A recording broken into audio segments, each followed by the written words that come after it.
première campagne présidentielle. Comment vous sentez-vous? Est-ce que vous tenez le rythme? Vous avez annulé dans les 8 derniers jours 3 meetings. Pour quelles raisons? À Bordeaux, vous savez, je fais des meetings dans la rue pour qu'on mette la politique dans la rue, pour que les Françaises et les Français s'emparent de la politique. Donc le premier, c'était à Bordeaux, il tombait des trombes. On a annulé. Et puis, à Toulouse, j'ai annulé parce qu'effectivement, je débattais avec Marine Le Pen le soir. Et vous savez, Toulouse, en train, c'est loin. Ah oui, on ne prend pas l'avion avec vous. Eh non, on fait Alors, attention. Ce soir, nous sommes sur M6, donc on a choisi 6 thématiques. Et donc, 6 thématiques, la première d'entre elles, c'est, on ne vous attendait pas forcément sur ce sujet-là, elle concerne l'éducation. Vous avez proposé dernièrement de raccourcir les vacances scolaires. C'est la proposition qui fait débat en ce moment. Alors, j'ai envie de vous demander pourquoi? Parce que les enfants français ne travaillent pas assez? Non, parce que, il faut réparer l'institution. On a aujourd'hui, et pour la rentrée prochaine, un enjeu majeur, mieux payer les enseignants, recréer des postes pour éviter les sureffectifs, pour favoriser les remplacements, pour construire de l'interdisciplinarité. Mais moi, dans mon projet pour l'école, je veux mettre plus de travaux manuels, plus de nature, plus d'art et de culture, et plus de sport. Et pour ça, il faut dégager du temps. Et donc, à un moment donné, moi, je veux que, comme en Finlande, qui a aujourd'hui le modèle d'éducation, l'un des meilleurs modèles d'éducation au monde, je veux mettre tous les acteurs autour de la table pour réfléchir, une fois qu'on a mieux payé les enseignants et on a embauché, pour réfléchir aux méthodes pédagogiques. On sait qu'on doit renforcer l'enseignement sur la vie affective, sur la tolérance, sur le numérique, sur l'environnement, sur beaucoup de sujets. Et par exemple, imaginons qu'il y ait une semaine de sport nature à la fin de l'été ou au début de l'été, où les enfants, c'est pas augmenter au fond la charge de travail des enseignants, c'est offrir aux enfants la possibilité d'être ensemble, de découvrir des sports de pleine nature et de découvrir la nature. Voilà le type d'épanouissement qu'il faut renforcer dans notre système éducatif, parce que, juste un mot, non. Nos enfants qui partent à l'école avec des sacs de 8 kilos, qui reviennent le soir très fatigués, en étant uniquement restés dans les salles de classe, je pense qu'on peut améliorer ça. Deuxième thématique de cet entretien, votre mesure phare, celle à laquelle vous ne voulez absolument pas échapper, celle que vous appliqueriez si vous étiez élu, quoi qu'il arrive. La réduction des pesticides, c'est un enjeu majeur. On voit aujourd'hui, c'est un enjeu majeur de santé. Il y a une explosion des maladies chroniques dans notre pays, liées notamment aux pesticides, à la pollution de l'air aussi, à la malbouffe.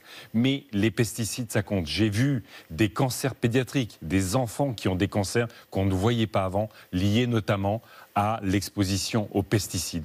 Et c'est recréer une agriculture paysanne. On installe des jeunes en agriculture puisqu'on remplace des robots, des machines par des femmes et des hommes. Et c'est une alimentation de qualité. Emmanuel Macron avait promis de supprimer le glyphosate, il n'y est pas parvenu. Vous pensez que vous y arriverez malgré les lobbies? Voilà, la question c'est le rapport aux lobbies. Moi, y compris, je veux faire une loi contre les lobbies, pour séparer les intérêts privés de l'intérêt public. On voit comment, dans ce quinquennat, les lobbies, notamment des pesticides, les lobbies de l'élevage industriel, les lobbies du pétrole, les lobbies de la chasse, ont décidé à la place des Français. Eh bien oui, moi je veux sortir les lobbies et on aura de l'alimentation bio dans les cantines scolaires, à l'hôpital, dans les EHPAD, et ça deviendra l'alimentation commune. C'est bon pour la santé, c'est bon pour l'agriculture, c'est bon pour le revenu des paysans et c'est bon pour l'environnement. La jeunesse, troisième thème de cet entretien, elle a souffert des années Covid, c'est un public qui regarde beaucoup notre chaîne et donc notre journal. Vous proposez aux 18-25 ans un revenu citoyen de 7 à 900 euros. Comment est-ce qu'il est conditionné, ce revenu citoyen? Comment est-ce que vous le déclinez? Je ne veux pas qu'il y ait un jeune qui vive avec moins que le seuil de pauvreté dans notre pays, qui est 920 euros. Et donc, c'est un revenu à la fois contre la pauvreté, mais c'est aussi un revenu d'autonomie, pour que les jeunes puissent se saisir de leur vie. Et donc, si vous habitez chez vos parents, ce sera la moitié. Mais si vous n'habitez plus chez vos parents et qu'évidemment, vous ne gagnez pas votre vie, Par ailleurs, ça vous permet d'éviter d'aller faire des files d'attente pour obtenir un repas gratuit. Il y a eu une explosion. Excusez-moi, Yannick Jadot, ça, que vous soyez fils de patron ou fils d'ouvrier? Ah non, c'est-à-dire qu'à partir du moment où... Vous n'habitez plus chez vos parents. Vous n'habitez plus chez vos parents. Eh bien attendez, évidemment, de la même façon que si vous avez un revenu, vous ne touchez pas. Si vous avez un transfert financier de la part de vos parents, ça compte comme un revenu. Et donc, mais je veux qu'il n'y ait plus de file d'attente où on a des étudiants qui n'arrivent pas à se chauffer et qui ont besoin effectivement de faire des files d'attente pour avoir un repas gratuit. Et puis j'ai une deuxième mesure pour la jeunesse, c'est ce que j'appelle le pass Liberté Climat. C'est-à-dire qu'avec un seul pass, une seule carte, vous prenez un Vélib ou un vélo en location à Lille, après vous prenez un TER, un TGV, vous allez dans une autre ville, vous prenez un bus. Une autonomie de déplacement. Ça sera un seul pass pour voyager dans toute la France et faire des trains de nuit en Europe. C'est un grand projet de mobilité, d'autonomie et évidemment à travers les transports collectifs de réduction des gaz à effet de serre pour protéger le climat. Vous avez parlé du niveau de vie des jeunes et des étudiants en particulier, le pouvoir d'achat, quatrième thème, c'est justement le sujet de préoccupation des Français avec notamment la hausse du prix de l'énergie. Qu'est-ce que vous répondez d'ailleurs à la hausse du prix des carburants? Comment vous y répondez? Moi je donne un chèque de 400 € à toutes les familles, notamment celles qui sont les plus impactées par la hausse des prix de l'énergie et des carburants. Parce qu'aujourd'hui, tout le monde n'est pas impacté de la même manière. Vous avez un gros 4x4 ou vous êtes infirmière avec votre Clio, vous n'êtes pas impacté de la même manière. Comment vous faites le tri sur ces 6 millions de foyers? Vous avez déjà, dans les chèques énergie qui sont donnés aux Françaises et aux Français, vous avez déjà une classification par pouvoir d'achat, par revenu. Donc moi, je veux une mesure de justice beaucoup plus forte pour celles et ceux qui sont les plus impactés. Deuxième mesure. Vous savez que quand vous travaillez dans une entreprise, une partie de vos transports en commun sont remboursés.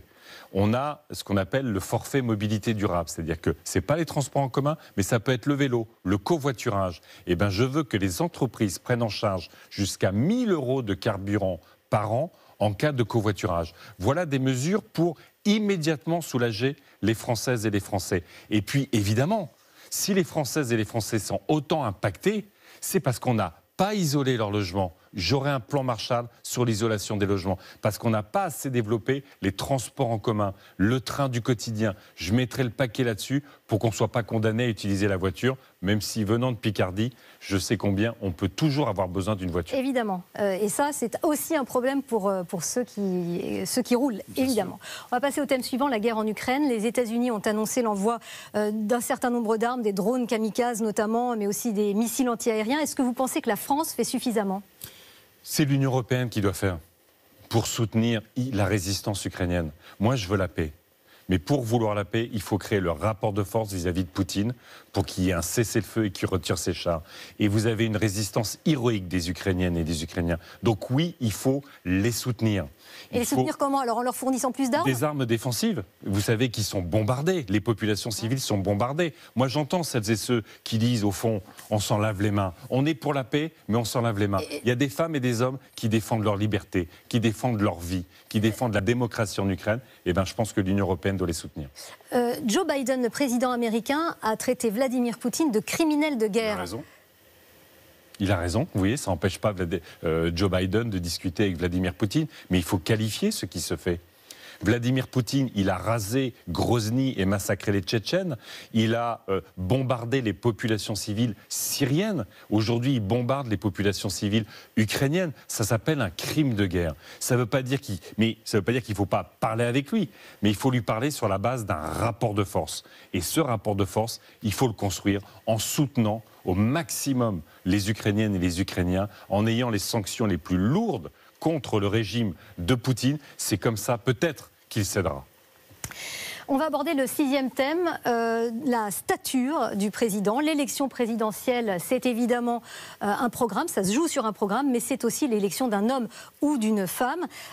Alors, en la matière, 18% des Français estiment que vous avez l'étoffe d'un président, 18% seulement. C'est difficile de les convaincre que vous pouvez endosser le costume de chef d'État ? L'écologie n'a jamais gouverné dans ce pays. et il y a forcément une forme d'avantage pour celles et ceux qui ont gouverné, alors qu'ils ont mis l'hôpital en vrac, on l'a vu pendant la pandémie. Le président de la République actuel a été condamné 2 fois pour inaction climatique. On a le creusement des inégalités sociales. Donc, dans cette dernière ligne droite, dans ce money time dans lequel nous sommes, à quelques semaines du premier tour, c'est le rôle d'une campagne, d'affirmer la qualité d'un projet, d'affirmer que nous allons anticiper ces crises parce qu'elles ne sont pas anticipées, qu'elles sont de plus en plus lourdes pour les Françaises et les Français. Et en les anticipant, on va créer de l'emploi, on va innover économiquement et on va soulager les Françaises et les Français. Je comprends votre discours. Là, je vous parlais à titre personnel. Est-ce que vous êtes... comment est-ce qu'on travaille la stature d'un chef d'État? Je voulais vous montrer une vidéo. Regardez, ça s'est passé vendredi dernier au Salon du Produire en France à Bordeaux. Regardez. Il se fait là. Ah non, mais moi je ne vais pas Total Énergie, monsieur, je suis désolé. Ils sont en Russie, ils sont complices d'une guerre aujourd'hui. Je ne vais pas Total Énergie. Ça, c'est vous. Vous ne voulez pas poser devant cette affiche Total Énergie. Est-ce que ce n'est pas plutôt une posture de militant que de candidat à l'élection présidentielle? Non, moi si j'étais président de la République, le président de la République actuel a permis le renforcement de la présence de Total en Russie.